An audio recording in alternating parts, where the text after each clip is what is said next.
Viewers, it's nearly been a month into the Israel-Hamas war. With this, Israel has announced the complete encirclement of Gaza City as it intensifies its ground offensive. The fears of a war spillover are also fast becoming a reality as tensions are escalating on other fronts as well. In the latest, Israel has announced the encirclement of Gaza's main city. The city in the north of Gaza Strip has been the focus of Israeli attacks as part of a ground offensive that vows to annihilate Hamas militant group.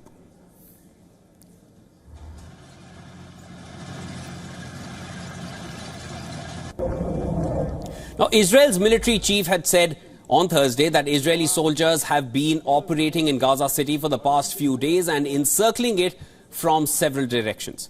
Israel Defense Forces released several videos in the last 24 hours that show their combat activity in Gaza. The IDF, the Israeli Defense Forces, reported that over 130 terrorists have been thwarted in the past 24 hours. Of course, that's a quote from the Israeli Defense Forces. And they've also said that the troops struck terrorist infrastructure and destroyed large numbers of weapons. Hamas militants are referred to as terrorists by the Israeli Defense Forces. Now, the army says that concept of a ceasefire is not currently on the table at all.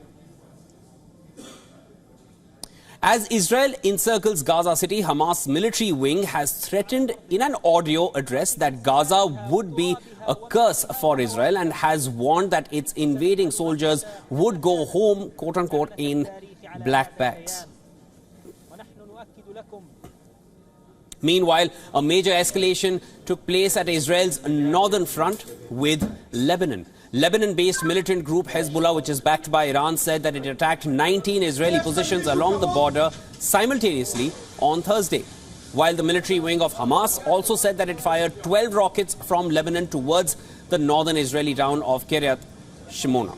Now, these visuals on your screens that you will see next are from the northern Israeli town and show the scope of the destruction.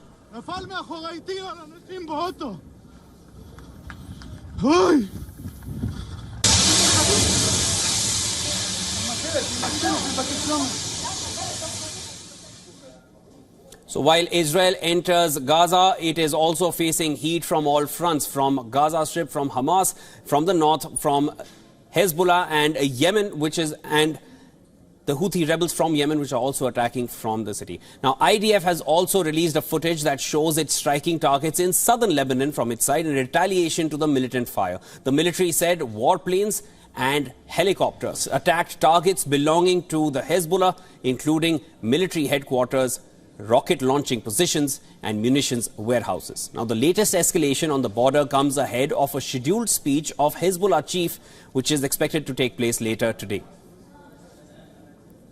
Now, meanwhile, a U.S. national security spokesperson says that there is no indication Hezbollah is ready to go in full force. And as per reports, U.S. has also said that it has intelligence showing Russia's Wagner group may send air defense system to Hezbollah. The system in question is the SA-22, which uses anti-aircraft missiles and air defense guns to intercept aircraft. Washington has not confirmed that the system has been sent, but it is monitoring discussions involving Wagner and Hezbollah as per officials.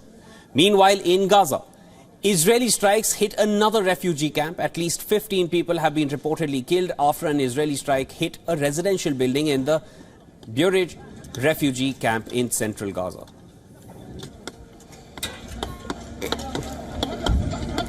The visuals on your screen aptly depict the destruction which has taken place after the Israeli strikes, and it also shows how densely populated the area is. Hamas has also released a video on its side that claims to show an attack on an Israeli tank in Gaza. Now, this is footage taken from a body cam of one of the Hamas militants, and you can see he runs towards the tank, places the explosive on the tank and then runs back to take cover.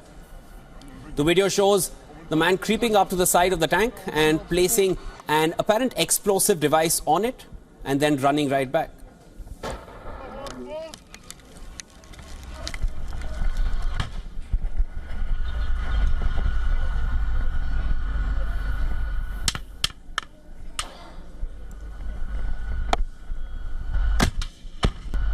Meanwhile, clashes have also erupted in the West Bank since the war began. Videos have emerged showing latest events of violence. 2 Palestinians are reported killed from the Israeli airstrikes in the city of Jenin. The visuals on your screen now are reportedly of the Israeli airstrikes. However, WION cannot individually verify the footage as of now. These are the claims. Now, in other updates, U.S. Secretary of State Anthony Blinken has departed for his 3rd visit to Israel since the war began. He will also visit Jordan in his fresh West Asia tour. Viewers, you can take note here that this time his West Asia tour only includes Israel and Jordan, which is much shorter than his previous West Asia tour when the war just began. Blinken said he will discuss in Israel concrete steps that should be taken to minimize harm to Gaza civilians. And he added that discussions will also focus on the future of Gaza and Hamas when Hamas is defeated, and also ways to ensure the conflict does not spread. All this while US has made their stance clear that a ceasefire is not what they suggest.